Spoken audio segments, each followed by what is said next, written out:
Now, so today class we have to read our third chapter, that is fiber to fabric. Fiber to fabric. Fiber in the sense कि हम लोग जो thread होता है उनसे क्या बनाते हैं, fabrics बनाते हैं. Fabrics in the sense कि clothes, curtains and etc. जो भी चीजें होती है, in previous class 6 you have already read about fiber to fabric. हमने class 6 में भी इस chapter को क्या किया हुआ था, पढ़ा हुआ था. The three basic necessities of life are food, clothes and shelter. हमारे लाइफ की जो थ्री बेसिक नेसेसिटीज होती हैं, फर्स्ट होती है फूड, सेकेंड होती है clothes and third one is a shelter. Here we know that clothes means fabrics that we normally wear are cotton, silk, nylon, wool and etc. जो भी हम clothes where करते हैं जनरली वो क्या हो सकते हैं, आपके सिल्क फैब्रिक के हो सकते हैं, कॉटन हो सकता है, नायलॉन हो सकता है, वूल हो सकता है एक्सेट्रा, और भी डिफरेंट टाइप्स ऑफ जो आपके फैब्रिक्स होते हैं हम उनका यूज करते हैं.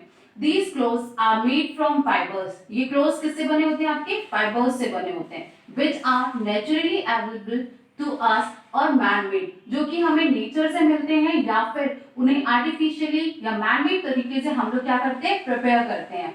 In our mind, one question is arises, why do we wear clothes? हम क्लॉथ्स को वेयर क्यों करते हैं. ठीक है, अगर हम देखें तो हमारे माइंड में एक वो आता है कि हम जिस तरीके से खाना खाते थे, हमने जो नेक्स्ट 2 चैप्टर्स पढ़े थे, लास्ट पढ़े थे, वो थे कि हमने फूड क्यों ईट किया. वैसे ही यहाँ पे हम पढ़ेंगे फाइबर टू फैब्रिक, जिसमें हमारे माइंड में क्वेश्चन अराइजेस हो रहा है कि थ्री बेसिक नेसेसिटीज में जो हमारी सेकेंड नेसेसिटी है दैट इज अ क्लॉथ्स. अब उस क्लॉथ्स जो होते हैं उनको हम वियर क्यों करते हैं. Why do we wear clothes? We wear clothes to cover and protect ourselves from extreme weather conditions and harmful insects and animals. हम लोग क्लोथ्स को वेयर करते हैं अपनी बॉडी को एक्सट्रीम जो वेदर कंडीशंस होती हैं, जैसे समर सीजन में जो सनलाइट वगैरह होती है उनकी रेज से प्रोटेक्ट करने के लिए, रेनी सीजन में रेन से प्रोटेक्ट करने के लिए जो रेनी सीजन के क्लोथ्स होते हैं उनको वेयर करते हैं, और विंटर सीजन में विंटर्स जो कंडीशंस होती हैं उनसे, या फिर जैसे हार्मफुल जो इंसेक्ट्स होते हैं जैसे मॉस्किटोज हो गए, एंट्स हो गई, उनकी बैटिंग से भी प्रिवेंट करते हैं. Fabric is a material.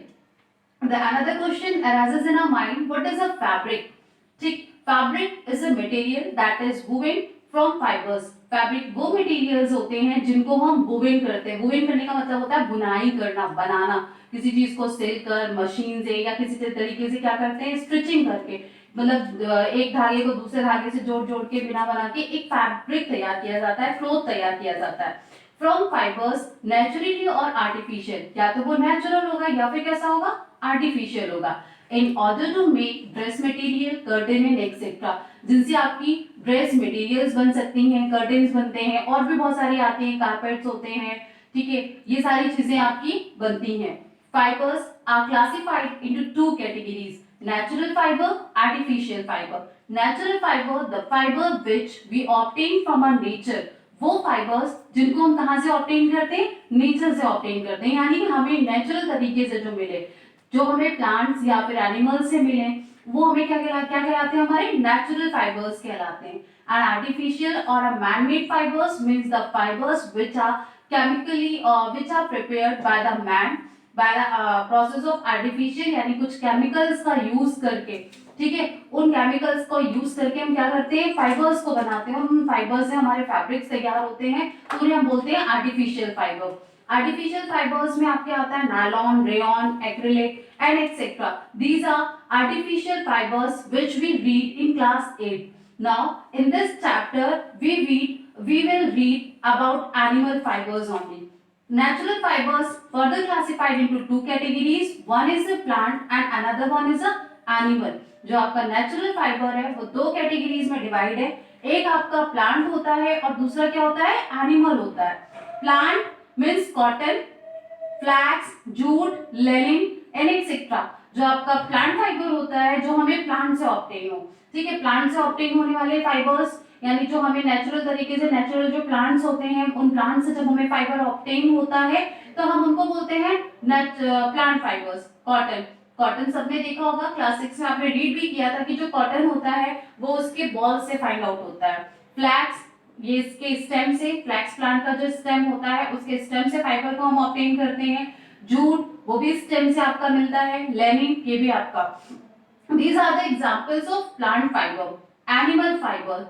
Animal fiber is of silk and wool. Means in this chapter of class 7 we will read about animal fiber. यहाँ पर हम सिर्फ किसके बारे में पढ़ेंगे?